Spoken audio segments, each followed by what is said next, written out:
What's up? Hey, hello, everyone. Wow. So today we are back going to be talking about Survivor season 47, almost to the finale episodes. Here we're talking about episode 12. So my name is Rachel. And I'm Alyssa. And wow, two-part finale episode. I honestly forgot that was coming up until they said it in the next time on Survivor. And I was like, oh man, we're getting really close to the end here. Alas, it's December of 2024, which is pretty wild. Next year, I think this is going to be 10 years of Alyssa and I doing this. So it's really wild. That is very wild. Not sure how much I like it, but ooh, good times. Yeah, 10 years. Goes by so fast. Goes by in the blink of an eye.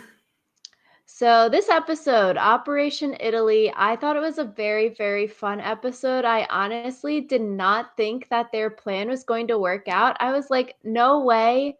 Everyone does their part correctly and everyone else believes it. I was like, okay, we're about to get bamboozled. They're like building this up for us to be disappointed by the end of the episode, basically. But I was surprised. It actually worked out.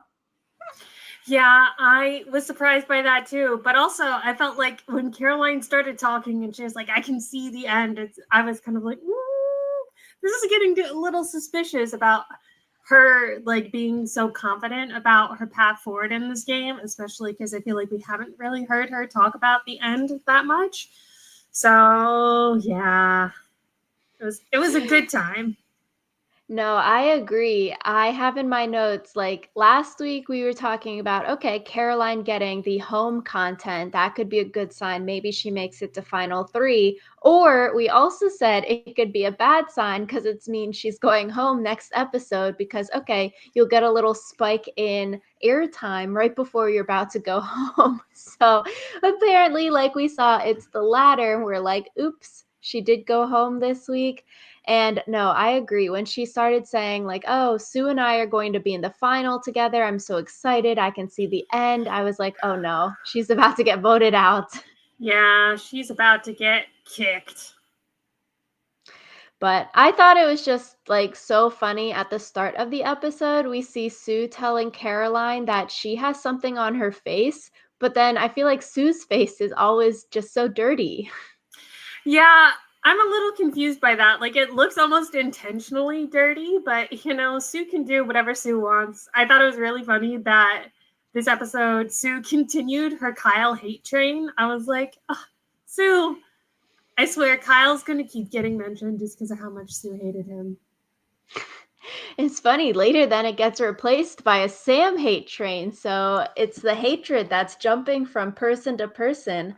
I think it's going to be very interesting going into the final two episodes how Sue plays this idol because we saw, oh, she might play for Caroline here, and then she doesn't. She doesn't have a weird feeling at tribal council, so she keeps it. So at final six or final five, Sue will hopefully maybe play the idol, and I'll be interested to see if playing an idol for her will increase her respect in the game because people are probably going to be very shocked.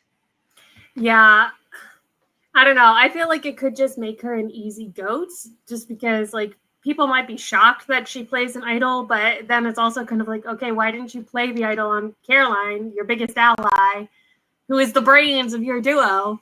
I feel like they kind of really harped on the fact that, like, Caroline was the brains and then Sue was kind of the arms of the operation. So I feel like Sue playing an idol, like, maybe it will guarantee her that she gets to the final four, but I don't think it would actually earn her that much more respect. I think if Sue plays it in a way that is like a big move, not just, oh, it's final five, I'm not actually getting any votes and I'm just playing it because this is the last time that it can be used, I think that will be like, oh, okay, great. Like you found an idol and you played it. That's good. That's cool. No, like other people can't say that. But I feel like if she played it in a way that made it a big move, like, okay, idling out Genevieve or something like that, then I think that could gain her more respect. But I do agree, it does seem like last week we saw too, people are saying, okay, Sam or Sue and Andy are the GOATs. Let's maybe try to vote them out, or you bring them to the end. But if you bring them to the end, they're taking up your seat kind of thing. So I think it'll be very interesting. Like, can she gain more respect if she plays it in a big move, flashy way? Yeah, I definitely think that Andy now is not very much a goat, so I think it'll be interesting to see. I feel like Sue's kind of like the only goat left standing now because Andy helped Genevieve and Sam make this big move. And so what does that mean for her moving forward? It's interesting. Yeah. It's like Andy, after he heard that Genevieve was calling him a goat last week, was like, okay, I need to change my goat status and get out of goat land. So if Sue sees herself that way, or people say it to Sue, or she hears it from other people, then it's like, okay, it's either like go big or go home. You can make it to the end and get third place, but you don't have a chance of winning. Or you can try to make a big move and maybe you don't make it to the end, but at least it increased your chances of winning. Yeah, I do think it's kind of interesting that Genevieve is the one calling Sam, or not Sam, calling Andy a goat, and then she's also the first person who Andy runs to like make himself not a goat. And I'm like, why would you want to work with her of all people to make you not a goat? But I mean, I guess it worked. This did show that he had a big strategic chops, but I think it'll be interesting moving forward, like how that relationship pans out. Yeah, I think she probably did a good job. At the start of the episode, we see her apologizing to Andy, saying, like, oh, it's so unfair of me to have said that. I'm so sorry. Like, that's such a rude thing to say. And, like, I feel like her apology was pretty good there because it is something, okay, if someone hears you're saying that this person sucks at the game, this person doesn't deserve to be there, this person is a goat, like the other person hearing that is probably going to be very, very offended. Similar in real life, if you hear people like smack talking you behind your back, you're going to like feel some kind of way about it, and maybe you won't even like that person anymore. So it seems like she did a good job there, where apologizing to Andy made it so that, okay, Andy maybe likes her, maybe is willing to work with her, but won't forgive the fact that she said those things. Like, okay, you forgive, but you don't forget, and he'll probably still want to vote her out, kind of thing. Yeah, I would have liked to hear how genuine Andy felt the apology was, because like we didn't hear anything from Genevieve like, oh yeah, I'm just bullshitting this to like make Andy believe me, but we also didn't hear anything from Andy about like, oh, do I believe what this person just said to me, even though she said the exact opposite to me, like literally yesterday. Like, I think it would have been interesting to kind of get Andy's perception on Genevieve. Yeah, I think Genevieve too, we got a confessional from her. I think it's a very smart gameplay where she's saying, okay, I need to shrink myself. I'll be, the dog, all these other random animals, like trying to fade into the background. I think that is good from her because after the Saul vote, she was very upfront up there. So if you're like laying low, laying back, doing the alligabler here, you are maybe less risky to get chopped. um, it was weird, the Genevieve and Teeny conversation where Genevieve is saying to Teeny, okay, yeah, Rachel's the biggest threat.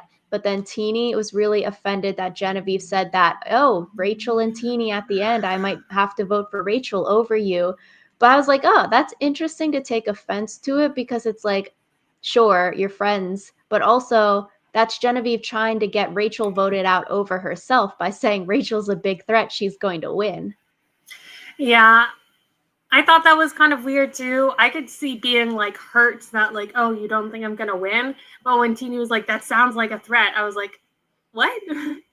So yeah, it definitely, that conversation was very strange. I feel like Genevieve sometimes is in a no-win situation with Teeny, where it feels like no matter what Genevieve does, Teeny always like gets upset about it. So yeah. I feel like you can't really be personally offended over in the game, because it's just sort of like you're spit talking. Okay, if Rachel gets to the end, yeah, like if you're there and she's there, I'm voting for her. it's just like conversation of threats and who's a threat. Okay, if Rachel's going to get more votes over me, I need to vote her out, not, yeah, I hate you and I'm never going to vote for you. It's like Rachel needs to go because she's a bigger threat out here. Maybe Genevieve believes that, or she doesn't believe it and she's just lying here, but it's a strategy to throw other people under the bus as making them bigger threats in order to get them voted out. I feel like you can't really be personally offended over that. Maybe if you do make it to the final three and your bestie doesn't vote for you at the end, like a Maria and Charlie, then it's going to be like weird. But I feel like you can't be offended here.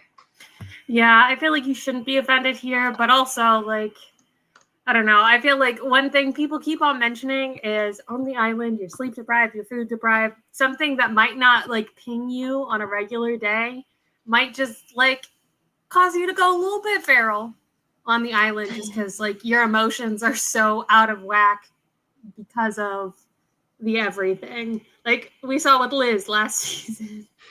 So I feel like that kind of was what I was thinking of during this conversation was like probably not the reaction Teeny would have if they had the same conversation, like well fed and well rested. I agree. And same with later in the episode after the reward challenge, same kind of reactions. But I also think it's interesting, like the Teeny Genevieve friendship relationship was already fractured after the Saul vote. And Teeny is saying, okay, I want to vote Genevieve out so bad every week that it's like, if you're saying these things, then you still can't expect that person to be like, yeah, I'm going to vote for you, bestie, at the end if you already have that like fractured friendship. Yeah, yeah. This relationship is so interesting because I feel like Teeny is like very tied to Genevieve's whole thing about like I need to play with my emotions just as much as I'm playing with my like logic brain. So I feel like it's interesting to see how Teeny is continuing to like kind of dovetail against Genevieve like going through this arc.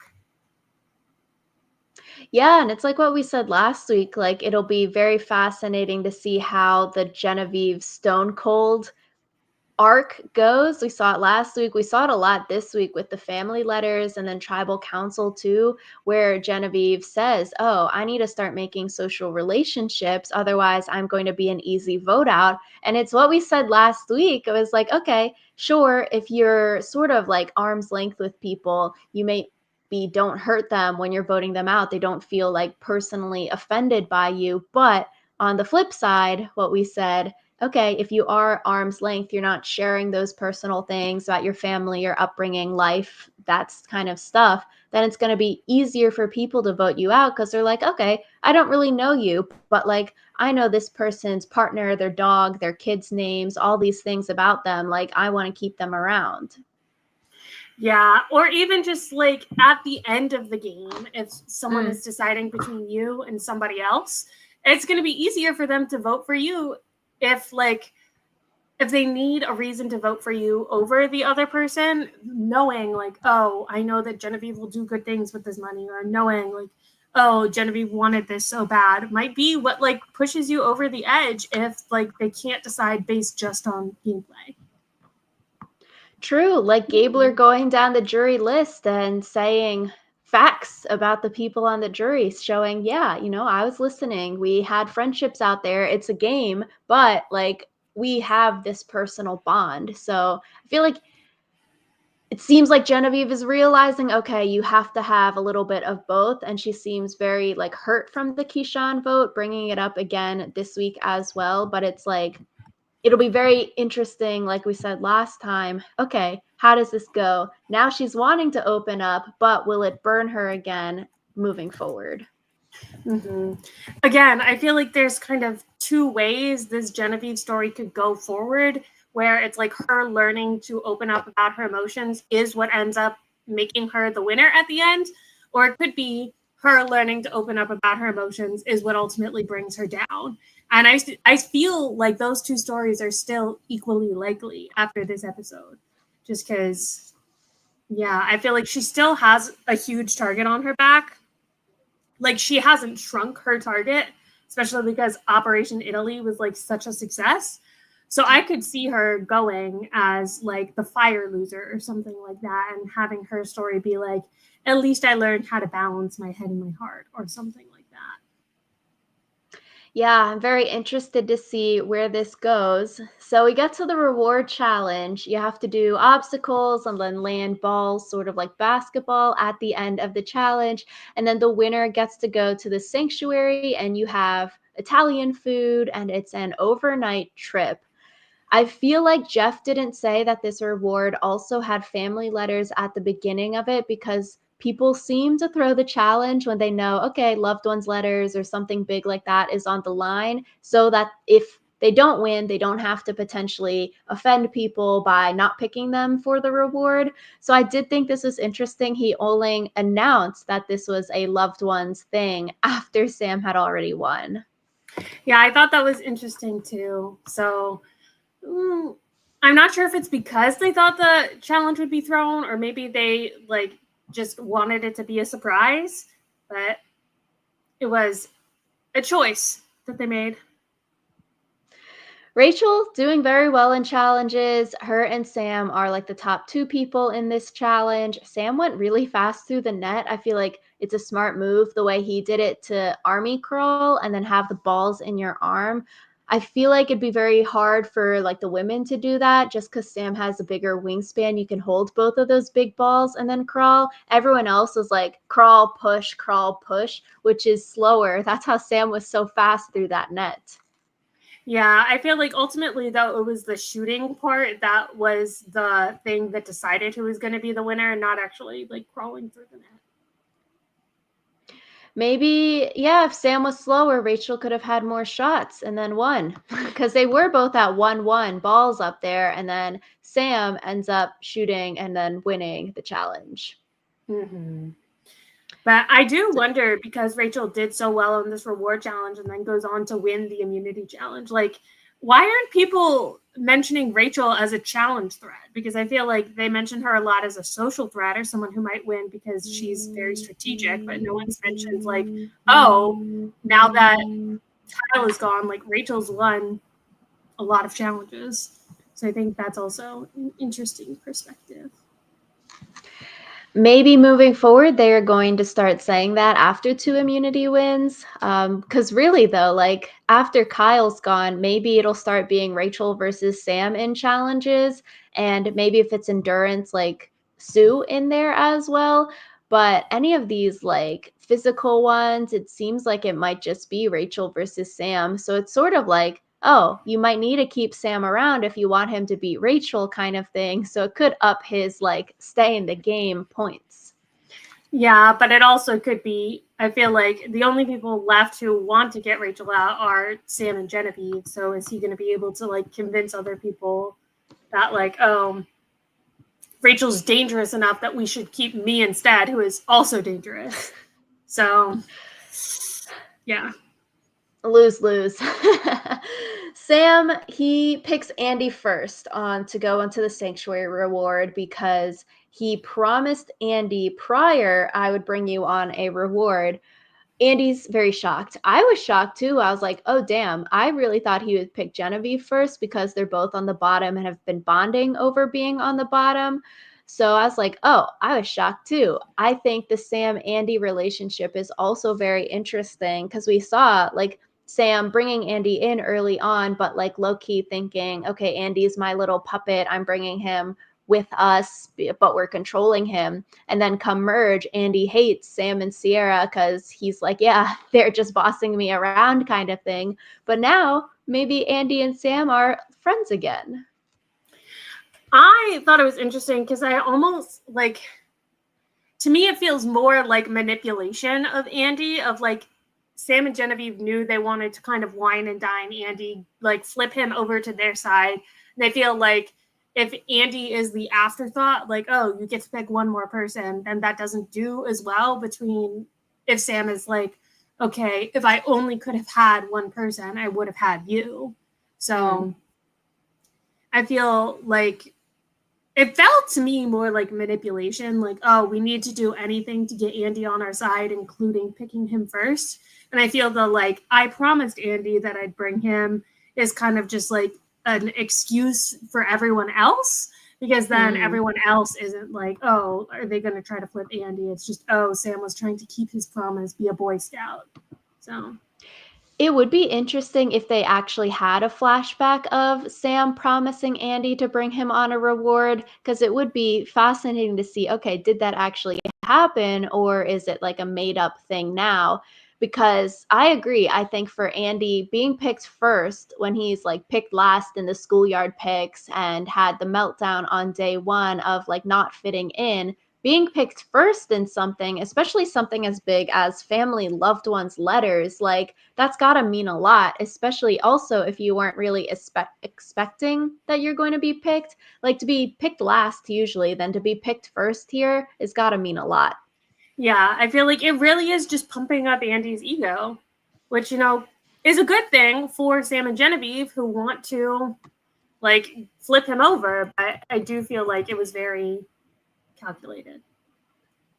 Then Sam picks Genevieve second. I thought it was smart of him to pick her to go on the reward with them because then, like we've said, maybe they can swing Andy and have a 3-person vote and not just to be on the bottom sucking together. Teeny is then very, very mad that they were not picked, saying Sam should have picked me. But then Teeny's telling the other losers that weren't picked, yeah, he should have picked me because they could have maybe like flipped me, but I wouldn't have flipped. Now, Sam, this is his last meal. I'm gonna vote him out. So, like, saying you should have been picked, but you weren't going to flip basically just means that Sam made the good move of picking Andy because Andy did flip. I did think it was kind of funny that Sam was like, I can't eat Italian food without Genevieve, because it's not like Genevieve's Italian, is she? Whereas I feel like Teeny has a very like Italian name. So I'm like, huh?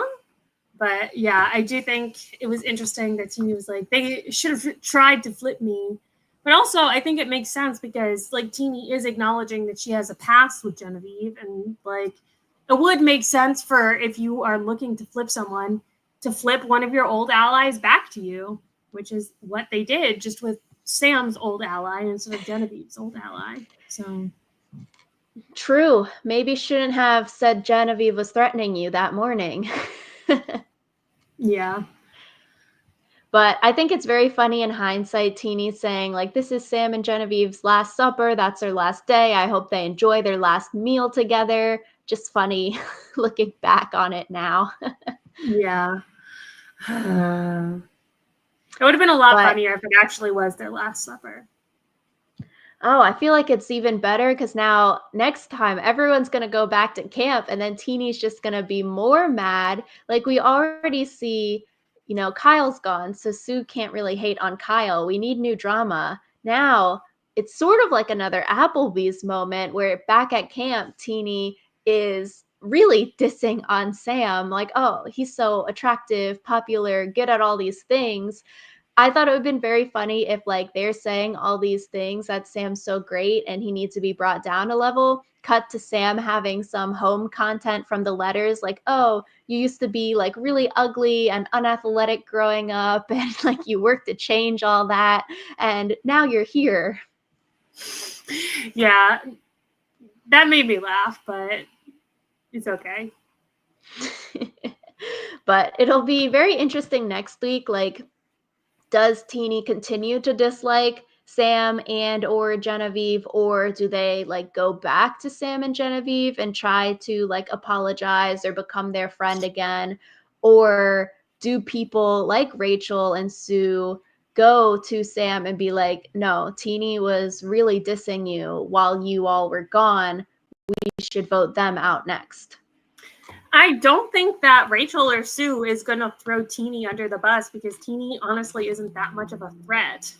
So it's kind of like, why would they throw Teeny under the bus when they still need Teeny to get out someone who's frankly a bigger threat? I would agree. Yeah, I would agree. Like you would want to keep Teeny around if you're Rachel and Sue, but also I could see if Teeny's trying to flip back again for some reason, then it's like you'd vote out the flipper like the Sarah Lucina kind of thing. Like you just vote out that middle person because then it's easier because you're like, okay, why are we giving like Teeny and Andy so much power to flip back and forth? Let's band forces. Even if Genevieve and Sam are big threats. Although I would say like Genevieve, yes, Sam less so. I think if it were like Genevieve Rachel finals, that'd be very hard, but I think Rachel can beat Sam. Yeah. The thing is, between the two flippers, between Andy and Teeny, like it seems like Andy is the one who you more want to watch out for, because Teeny at least was honest about the fact of like, yeah, I might have flipped, whereas Andy just like totally lied to your face about everything. So I feel like I would vote out Andy over Teeny if you aren't going to try to like get one of the other big threats and instead are going to try to get one of the flippers. So at the sanctuary, we have the loved ones' letters, Genevieve crying over her dad saying, oh, you probably have so many friends out there. And then cut to her saying, like, I have 0 friends out here. I thought it was so sad. Yeah, I thought it was sad. I thought it was even sadder when she was like, what kind of person like does that?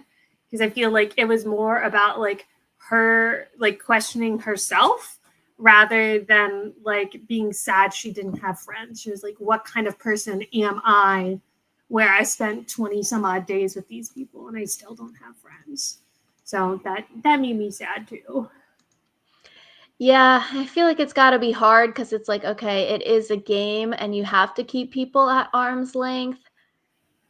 And hopefully it probably, doesn't translate into your real life. But I could definitely see how those qualities of like, okay, like maybe you can't trust people. You don't want to be vulnerable with people because they might use that information against you in your real life, how like that can translate to Survivor, or even leaving Survivor where you're like, I can't trust people. And then that translates into your real life where you're like, huh, maybe these people are trying to backstab me.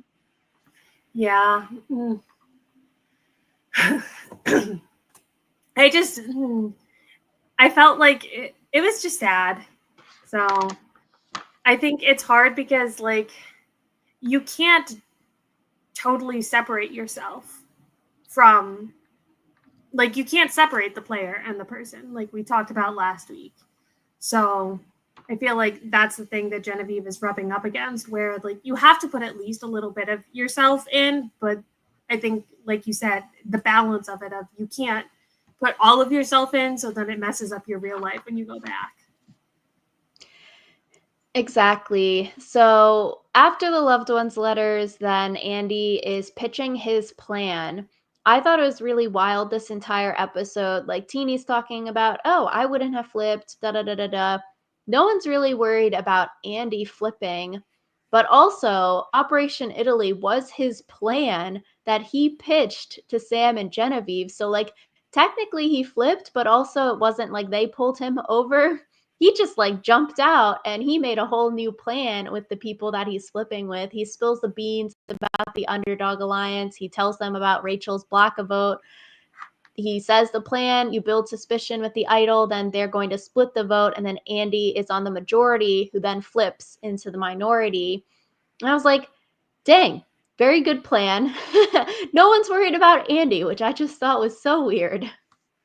Yeah, I thought it was a really good plan. It made a lot of sense. Like, not to be like I expected it not to make sense, but I feel like it was really well thought out. And they did mention all of the contingencies about like what they had to do to make it realistic. I think the least realistic part of the plan was that Andy used the same script with everyone that he talked to when he got back from the sanctuary. But even that was like not that bad. So I feel like this plan wasn't flawless because it did have a lot of room that it could have gone wrong. But it was a really cool plan that I feel like made the most use of the way that Survivor players behave, if that makes sense. No, literally. When he pitched it, I was like, okay, no, like this could work. And like Genevieve said in confessionals, it could work, but there's like so many things that could go wrong. And then we go to the immunity challenge and Rachel wins. It's like, okay, that's already one thing going wrong. Their target has won. So it's like, no way. Like, this is not going to work. They're not going to switch it. Sam or Genevieve is going to go home, or someone's going to sniff out that one of these people are lying and it's going to get blown up. So I was like, dang, this is really, really wild. Yeah, it's like the block of vote, the idols, like something should have gone wrong, but it didn't. So with the immunity challenge, you have to go through obstacles, then you roll balls. Rachel wins, becoming more dangerous here by winning more challenges. This was a setback for Operation Italy here because their target won, but they regroup and they switch the vote to Caroline. I thought this was very good. Okay, they didn't just give up on the plan, but like, okay, a setback. We're going to change it up. We don't have to now vote Sam or Genevieve out just because Rachel won, but we can still work together and do like the 2.0 version of this. I thought that was good. And then picking Caroline over like Teeny and Sue, I thought was good as well, because if you vote Caroline out, you split up Caroline and Sue. If you voted Teeny out, that's sort of losing for Genevieve, because maybe Genevieve and Teeny could repair their relationship and work together on the island still, compared to like we haven't necessarily seen Caroline and like Genevieve, Sam work together really. So I feel like splitting Caroline and Sue and then you keep Teeny there just in case you can still work with them moving forward, I thought was really good. Yeah, I thought that was a great move. I also feel like between all the people left, like Caroline is also the biggest threat in terms of, I feel like Caroline, between Caroline, Teeny, and Sue would probably have the best chance of winning the game, which is obviously something you want to think about too. I agree. So everyone's really good at acting. Everyone had to play their part. Sam acting sad, need people for votes, very good. Genevieve making the fake idol, very good. Andy telling all the underdogs that he's not going to flip and he was just wined and dined the entire time, very good. It was very interesting. We see Andy continuously saying, I think we should split the votes. I think we should split the votes. I'm so scared that Genevieve or Sam has an idol. I really, really think they have an idol. Like, he's so adamant about the idol and splitting the vote that, like, this didn't raise anyone's red flags. I feel like if someone continues to mention this one thing, it would maybe raise a red flag, although maybe it comes up every single week and you're like, okay, considering splitting the vote. But like, if Andy's never done this before and then all of a sudden after he comes back from reward, he's starting to do this, it'd be a little bit weird. Yeah. I feel like it's hard to know without knowing like what Andy has behaved like in the past. I feel like also though Andy's like day one neuroticism could be helpful here. Like if he's known as being like really anxious, then maybe like that is something that makes more sense. Like if someone anxious is like, "Oh my god, I'm anxious about this thing." You're kind of like, "Yes, sweetie, we know." Like again, I feel like the thing that I thought was the biggest flub was the fact that he used the exact same phrasing every time, where like I feel like if you tell someone the exact same thing multiple times, it feels more rehearsed than if you're just like, oh yeah, they were trying to get me on their side. Oh yeah, like so. But again, I feel like people don't really pay attention to that, and it's only obvious to us because we saw everything like super cut together. Yeah, people might not have noticed since, like, oh, wined and dined, he probably use the phrasing over and over compared to people when they check their, like, compare notes with others, like, oh, you're my number one. People remember that if you're saying you're my number one to multiple people. But I think also if you are splitting the votes, you low key, you can't let the sketchy, flippy people be on the side of the vote that allows them to flip and screw you over. You'd have to try to get them in the minority split. So, like here, Rachel, Sue, Caroline aren't really going to flip probably. You would put them on the majority. You would put Teeny and Andy on the minority split of the vote so that one of them can't flip. And then now, like we saw this episode, it becomes 3-2-2, not in your favor. But Andy got his way and got to be put on Genevieve, which allows him to flip and then make it 3-2-2 in the Operation Italy camp. So it's like if you are a little bit sketch about people, you low key can't have them in the majority of the split. But like in real life, that's a lot harder because then you're like, okay, you can't, you're on the minority. Then they might be like, why? But you got to make it natural. Yeah. I feel like it's always easiest when like there's unequal amounts of guys and girls in an alliance, so they can be like, oh, guys go on this person, girls go on this person. But since Andy and Sam are the only guys left, it wouldn't have been able to do like that. So Especially if they're all standing around like the 5 underdogs and then they say, "Okay, who wants to vote for who?" And then people just like volunteer. If Andy volunteers to vote for Genevieve, and then you can't be like, "No, Andy, I think you should vote for Sam." Like it would just be weird to say. yeah, but I also feel like if someone immediately is like, and I'll vote for Genevieve, I'd be like, why do you want to vote for Genevieve so bad? So yeah. Yeah, it's like if you were nervous about it, you would just have to lead the conversation when you're 5 talking about a vote split and just be like, "Okay, I think blah should vote for Jen. You two, Andy, Teeny should vote for Sam." Yeah. So we also see Teeny see Genevieve and the idol. Genevieve shows Teeny her fake idol, which I feel like this basically solidified the split vote plan that Andy was so adamant about because now Teeny sees, okay, cool. Genevieve has an idol. Now we can split the vote. We can vote Sam out. I hate Sam so much. Teeny believes Genevieve here, which I thought was a little bit weird too, considering like Genevieve has lied to you before and like you had the weird thing that morning with the threats and then now you trust her. It's just weird to believe, I feel like. Well, I feel like it's one of those things where you don't want to get too paranoid too, because like Genevieve did show her the idol, and like it wasn't like Genevieve was like not showing her the idol because, uh, like, and then she stopped because Andy came up, not because like, oh, I only want to flash this at you. I do think it's one of those things where, like Genevieve said, they have to think everything makes sense until it doesn't.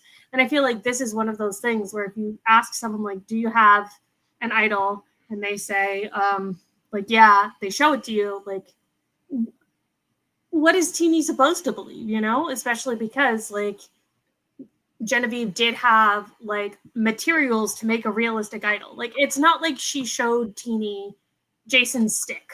Like, so I kind of get why Teeny trusted Genevieve in that moment.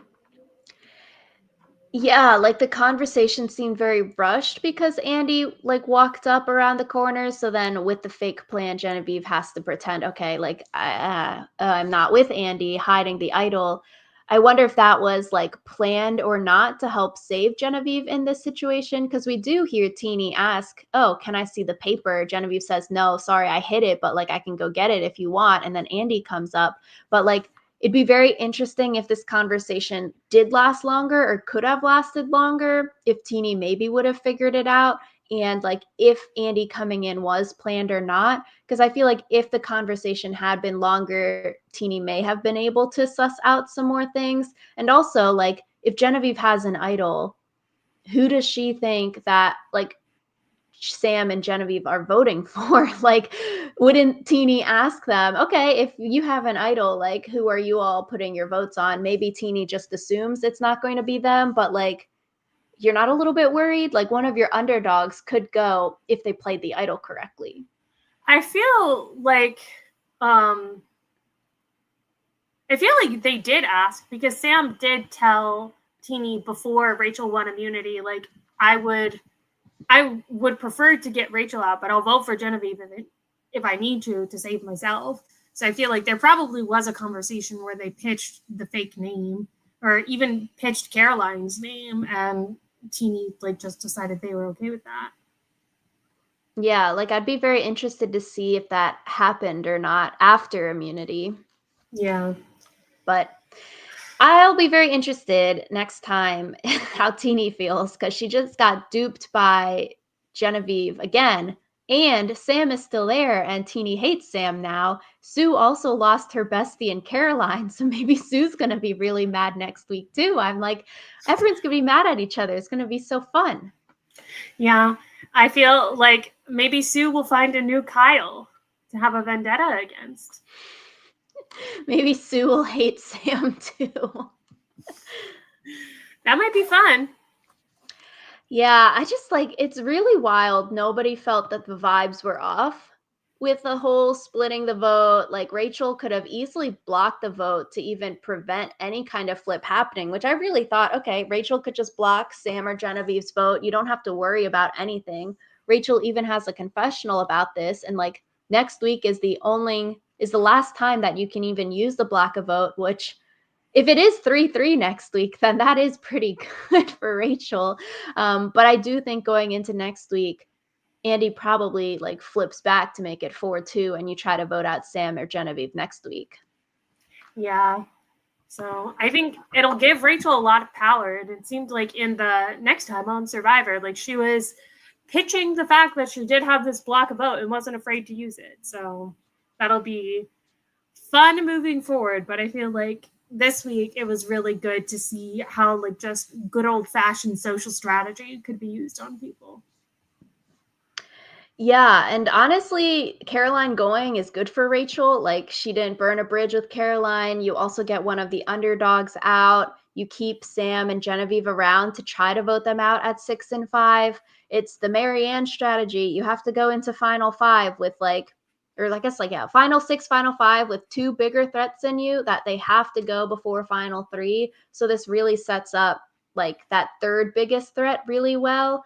But it's like contingent on getting out 1 and 2 of the big threats.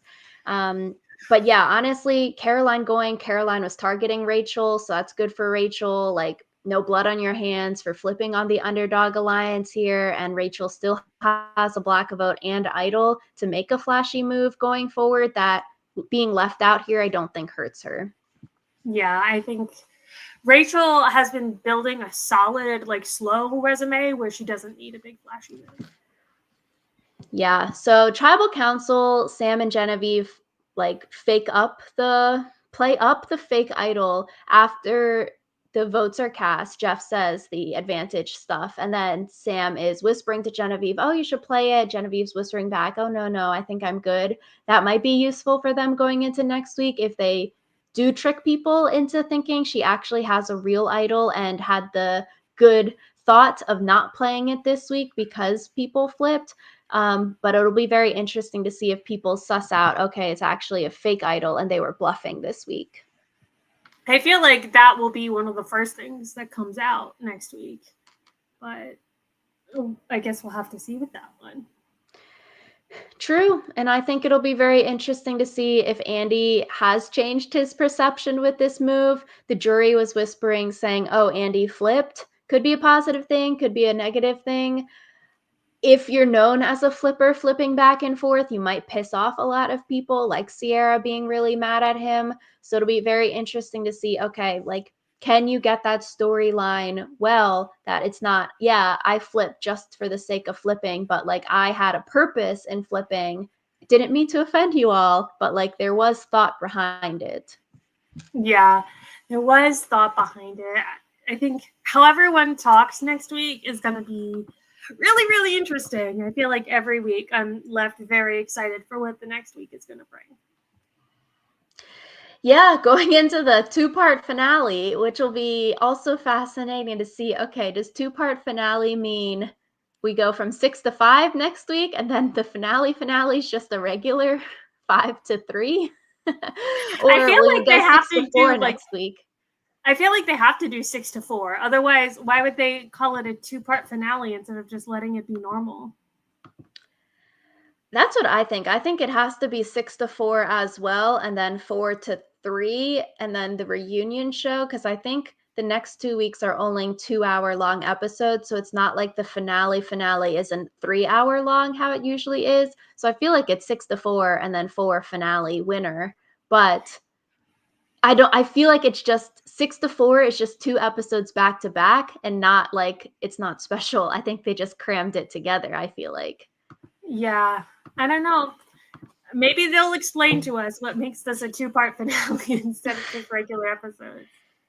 Yeah, hopefully it's not a double elimination, or maybe it's like 6-4 and then 4-2 finale, and they're doing a final two, because that would be spicy. That would be spicy. I would love that.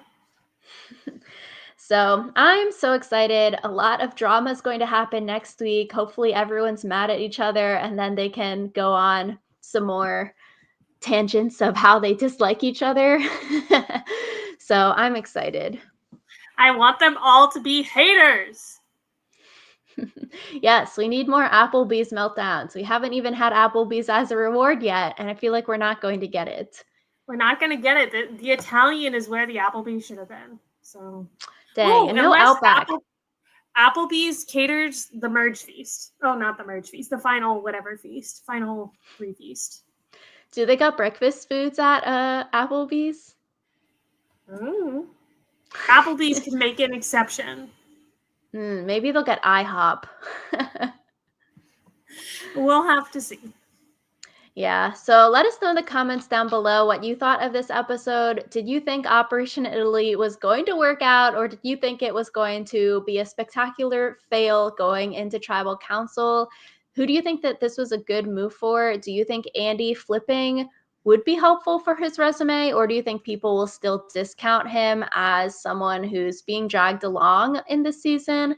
Let us know in the comments down below. Thank you all for watching, and we'll see you all next